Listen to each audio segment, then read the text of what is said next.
People always ask why I'm so consistent. I was a broken, lonely man, and then I dug deep and worked my way out of it. I got to work. I was there for myself. I put myself through the therapy, the physical therapy. I did everything that I could.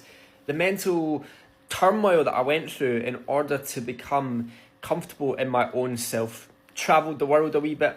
Realised that you still have the demons when you go back home. You can run away from your problems, but you have to come back and face them eventually. Came back, faced them, still deal with that shit, still deal with the horrible people, still have people that are constantly waiting on my demise and my downfall, and they are gleeful whenever I take my foot off the wagon.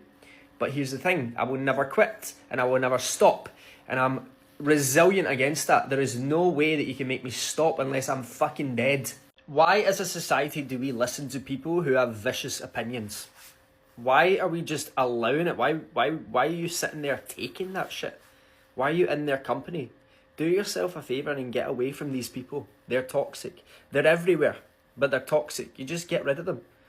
And then you see how vindictive and how vicious they become. Because as soon as you cut them off, they tell you that you're a nasty person to be around yourself. And they'll say things like, wow, when you disagree with them. When they're literally abusive to everybody and anybody who has a different opinion from them. Get rid of them. They're bad.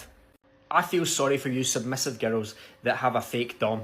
They don't even know what before care is. They don't know that you have to tease a lady first before whipping out the chains and the whips and saying spanking and all that shit. People don't understand that dominance isn't about the guy just being abusive and taking control like that. Dominance actually means that the woman is in control, the partner is in control, because she's the one who is allowing herself to be vulnerable with that person. So that takes a lot of trust, communication, and a whole bunch of other things. Okay, you're not just dominant because you can throw a girl against a wall. That doesn't make you a dominant man. And dominance isn't something that you should just be saying that you're in general. Sure, dominance is like a kink, but ultimately the goal shouldn't be to completely dominate a lady. It should be to have fun and explore your sexuality together, rather than, so many guys think it's a control thing, but it's a kink. At the end of the day, it's a kink, and it shouldn't be a way for you to get off on actually hurting somebody. If they want a little bit of pain, sure. If they want pleasure, some of them like that more as well. But if you're not giving aftercare, before care, and all the other things that really mean a lot to a girl, because she's really been in a vulnerable state with you and putting herself at risk of a potential psychopath, the least you can do is cuddle her lots, run her a bath, buy her food, take care of her eyelashes or her nails. If you're that dominant, why don't you dominate some of the other things in her life? Because being a woman is expensive as fuck, Chad. Ladies, tell me I'm lying.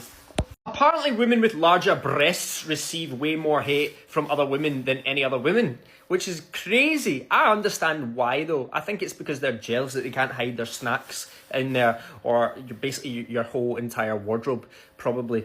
But here's the thing. Why are you jealous? Do you know how much expensive it is to be a lady with large breasts?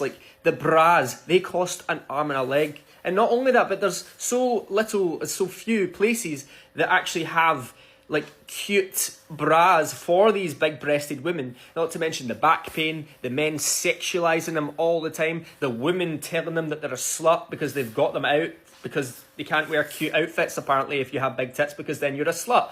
The shaming, the jealousy because they think that other men are sexualizing them. It just goes on and on and on. And these big-breasted women just want a wee bit of peace, okay? So if you are one of these big-breasted, beautiful women, just get the tatas out, rock the tatas. Who cares what people are saying? Don't waste the best boob years of your life hiding them just to please society. And just fuck the haters, fuck the jealous girls, okay? You are awesome and you deserve it. And also, I feel like if a guy is dating a girl with big breasts, it should be mandatory that he gets that woman a massage every fucking week or bi-week or whatever, because they're in pain. Tell me I'm lying.